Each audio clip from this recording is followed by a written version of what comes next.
बिस्मिल्लाहिर्रहमानिर्रहीम। अस्सलाम वालेकुम। 94 न्यूज़ की खास खबरों के साथ मैं हूं ताहा।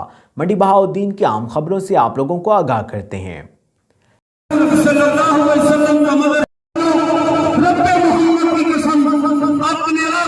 तफसीलात के मुताबिक इंडिया से गुस्ताखी के जवाब में रसूल पाक सल्लल्लाहु अलैहि वसल्लम की शान में मरकजी अंजमन ताजरान रजिस्टर्ड सदर दीवान असद अदरीस मिराजी वाले और सुन्नी उलमाए कौंसल राव अशरफ हुसैनी साहब की जानिब से मुजम्मती रैली निकाली गई, जिसमें हाजी इम्तियाज़ अहमद चौधरी MNA तारिक महमूद साई साबिक MP और जिला भर की ज़ेली ताजर तंजीमों के अलावा तमाम मकातब फ़िक्र के लोगों ने भरपूर शिरकत की।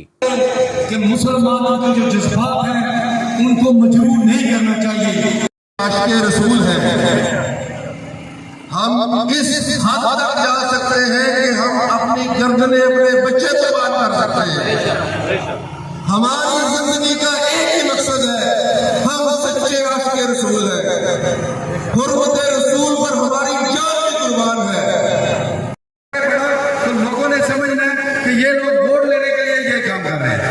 मैं आप दोनों भाइयों का शुक्रिया अदा करता हूँ कि हम बिस्मिल्लाहिर्रहमानिर्रहीम।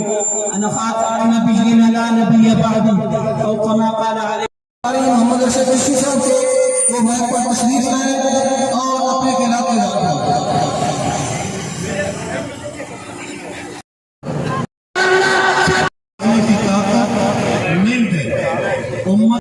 अब तक के लिए सिर्फ टाइम। मजीद खबरों और अपडेट के लिए 94 न्यूज़ के साथ रहिएगा। आप हमारी खबरें YouTube और Facebook पर भी देख सकते हैं। अपना ख्याल रखिएगा। अल्लाह हाफिज़।